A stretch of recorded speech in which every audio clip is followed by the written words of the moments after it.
Es un gran honor recibir aquí al doctor Aníbal Faúndez,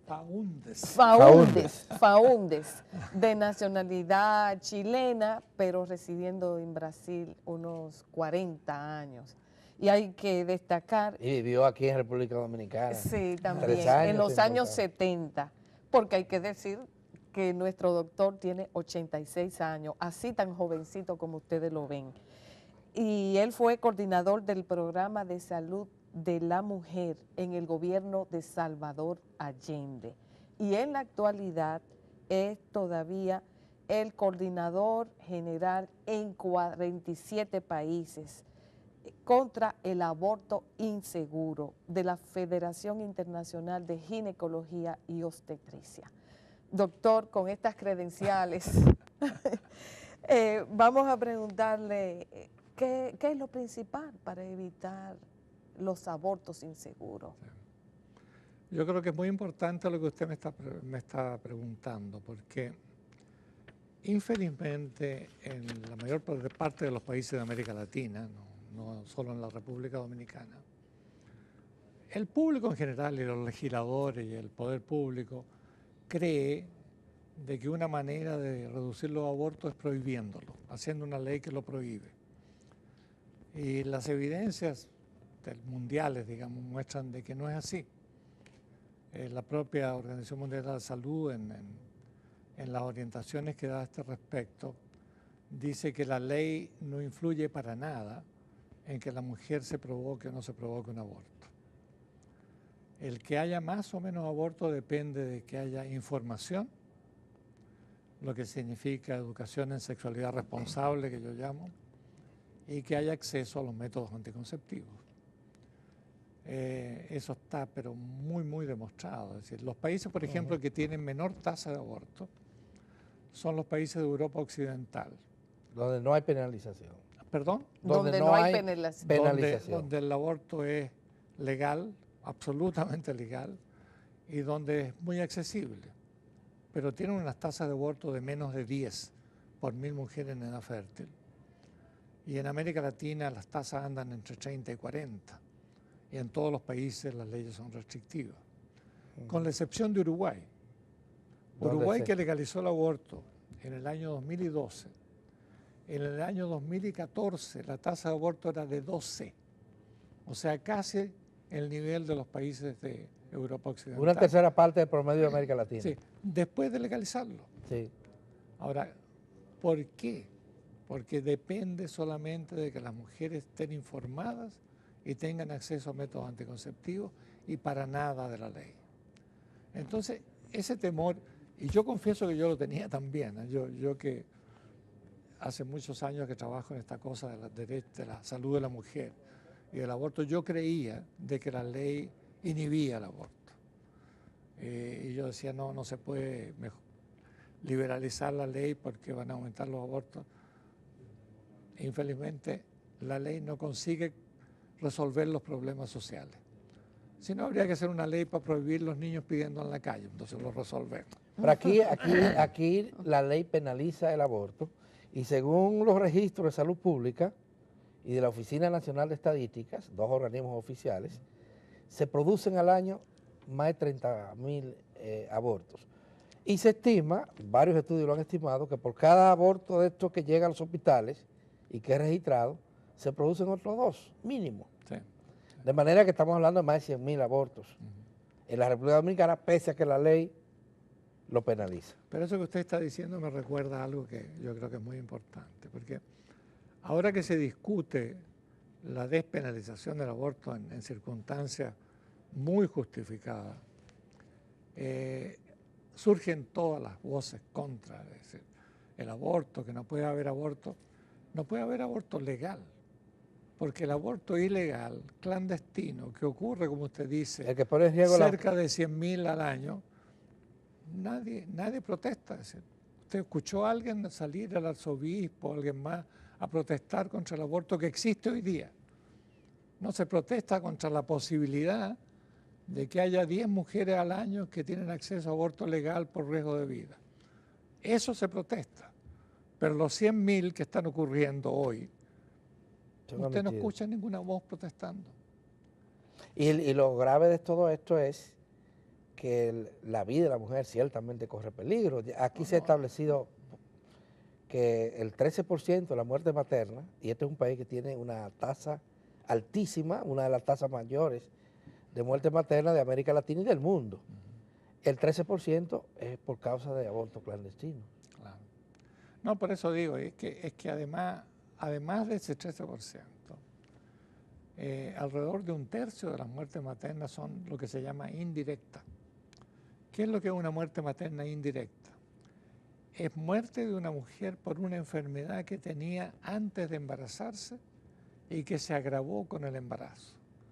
Se llama indirecta porque no es una muerte provocada por hemorragia posparto, por ejemplo, que eso es directamente relacionado al embarazo. Claro, un cáncer, por ejemplo. Claro, bueno, un cáncer, por ejemplo, una enfermedad cardíaca, y que no se le puede aplicar. Una diabetes descompensada, no, muchas otras. ¿Pero a qué usted atribuye, profesor,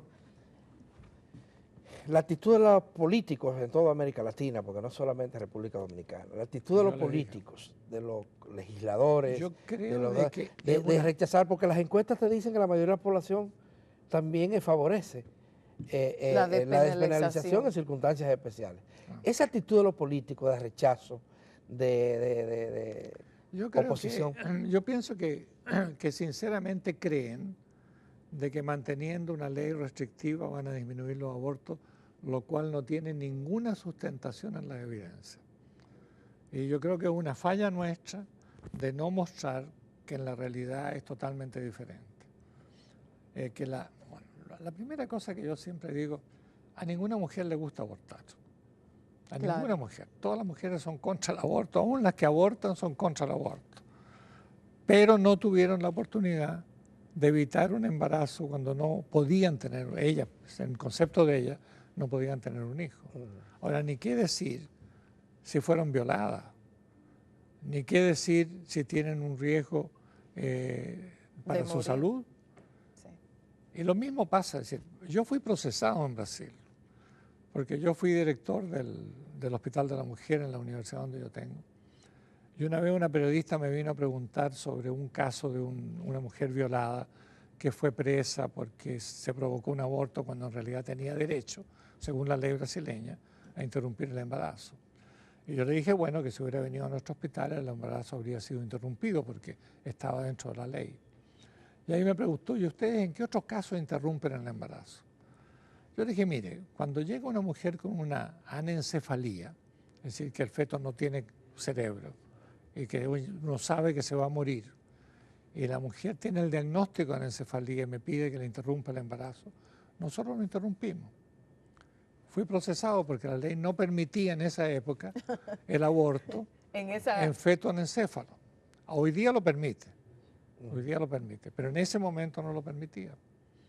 Me procesaron, el rector de la universidad me pidió el cargo, renuncié lógicamente. Sí. Al día siguiente lo recuperé, porque fueron tantas las llamadas felicitándolo, porque en la universidad se interrumpía el embarazo de feto anencéfalo, que yo recuperé el cargo. Sí. Porque la opinión pública, la opinión pública te dice, bueno, pero ¿cómo pueden? Porque yo le dije, mire, ¿cómo yo puedo mantener una mujer que me pide, doctor, por favor, no me haga esperar hasta los 9 meses cuando yo sé que este feto se va a morir? Anticipemos el parto. Hagámoslo antes, porque yo no puedo dormir, sabiendo que ese hijo que yo quiero va a nacer y se va a morir. Sí. Doctor, República Dominicana es parte de los países que lideran las tasas de embarazo en adolescentes. Eso es una tragedia nacional, la cantidad de adolescentes embarazadas. ¿Qué experiencia tienen ustedes para afrontar este problema? Lo que yo le dije antes, es decir, en el caso del embarazo adolescente, una cuestión fundamental es enseñarle a los niños y a las niñas lo que es la sexualidad responsable.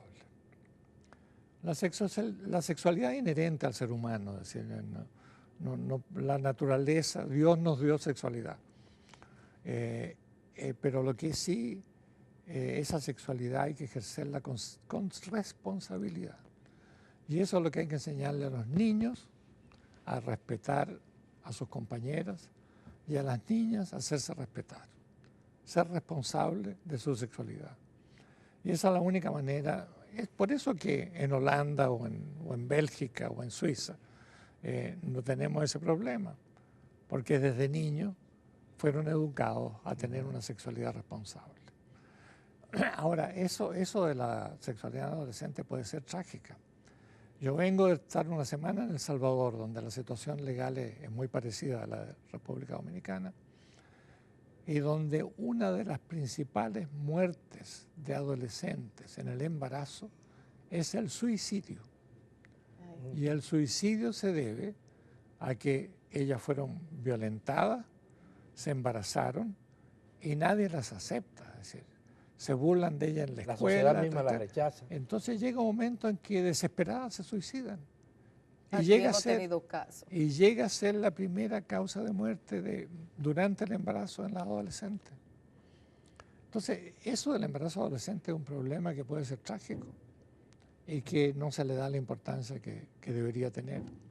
Aquí tuvimos hace poco un caso parecido, una chica que en plena luz del día se lanzó de un puente porque estaba embarazada y el temor de ella era los padres. Sí. No, claro, claro. Era básicamente Claro.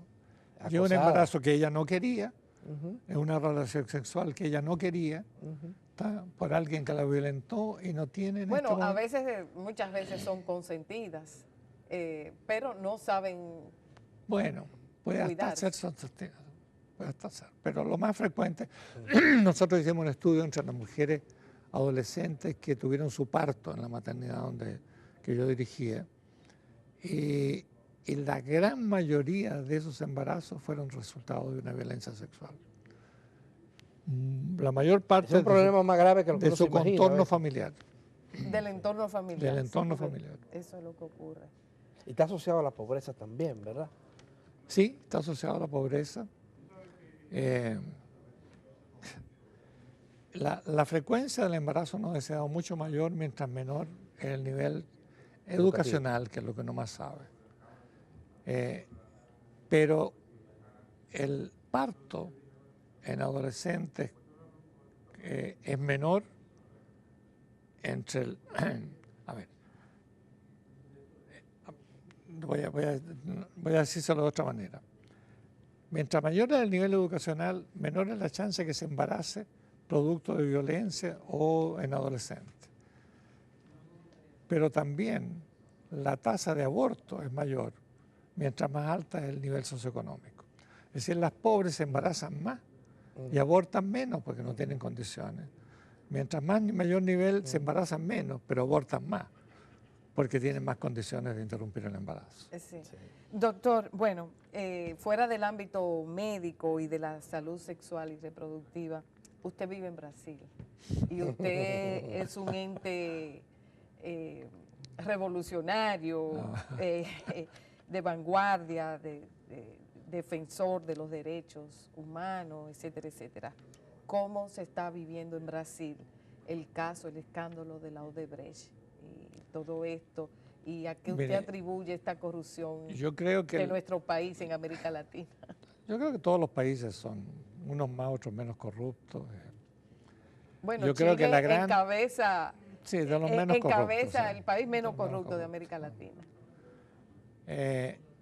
Yo creo que la gran ventaja de Brasil es tener una Procuraduría General, una Policía Federal independiente, una justicia independiente, que tiene preso al que era presidente de la Cámara y ha tenido que devolver dinero, el dinero que tenía en Londres, no sé dónde lo tenía, lo tuvo que devolver. Sí, se los quitaron, digamos. Es decir, yo creo que la gran ventaja de Brasil en este momento es de que hay una justicia federal independiente y que no hay nadie libre.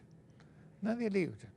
Allá no existe impunidad. En este momento, felizmente, no se ve que haya impunidad. Y respecto del Brecht, yo creo que justamente porque yo venía de Chile y porque se suponía que Chile es de los países con menos corrupción, cuando yo llegué a poco tiempo de estar, fui elegido para ser director del Hospital de Clínicas de la universidad. A pesar de ser extranjero, etcétera, los brasileños reciben a los extranjeros de una manera fantástica. Justamente porque había la idea de que había una gran corrupción en la compra de equipamientos para la universidad. Y realmente había una gran corrupción. Había una gran corrupción y ahí aprendí de que todas las empresas tienen que pagar un 20%, un 10% o más para poder conseguir contratos. O sea que el caso de Odebrecht no es Odebrecht aislado. es una de muchas. Es decir, por Lavallato, por el proceso que está allá, se descubrió Odebrecht, el pobre el presidente de Odebrecht. Yo digo pobre porque hace, ¿cuánto? Casi un año que está preso. Y realmente él no tenía otra cosa que hacer. Es decir, para poder tener algún contrato en Brasil, y parece que no solo en Brasil, tenía que pagar. Entonces está preso por eso. Y esa es una cultura empresarial, que las grandes corporaciones lo planifican. Es una cultura política de que si yo soy político voy a ganar dinero porque la empresa me va a tener que pagar para que yo firme abajo de que se compre tal cosa. Infelizmente, América Latina está así. Ahora, la gran ventaja de Brasil es que ese político está preso. Y que está el siendo Ministerio denunciado, Público es y que el independiente. ¿Cuántos políticos presos hay ahora? Yo no sé En cuánto. Brasil. ¿Sí? Yo no sé cuánto. Pero más importante que eso, yo digo. Por ejemplo, el candidato de la oposición, que sea Aécio Neves, que es un senador del partido de oposición más importante, también está apareciendo. Se está denunciando, se está sabiendo. Pero el presidente también se ha dicho que estaba vinculado a... El expresidente. No, El el presidente actual, pero claro. El actual presidente. No, claro, el actual presidente.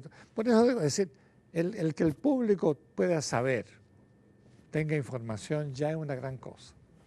Ya es una gran cosa. El gran problema que tenemos es que no sabemos a quién elegir ahora, ¿no? Porque todos están embarrados. No se escapa Es una cultura nadie. política. No se escapa nadie. De mañosería. Tanto como nadie, no, pero es excepcional el que no está. Entonces, ese conocimiento, esa información que nos está dando... Pero la destituida presidenta de Brasil jamás fue acusada de corrupción. Inclusive se le resalta que ella encauzó los primeros procesos contra los corruptos. Mire, yo le voy a decir, yo voté por Lula las 2 veces. Voté por Dilma la primera vez, la segunda vez no voté por Dilma, no voté por nadie. Porque simplemente, porque en su primera gobierno, Dilma usó y abusó del dinero público para comprar votos. Es decir, ella no ganó para sí misma, pero usó el dinero público políticamente para ganar. Sí. Entonces, a mí me decepcionó totalmente y no voté por ella en la segunda. ¿Y cómo lograron los brasileños? O sea que ella no robó ella, pero robó para elegir.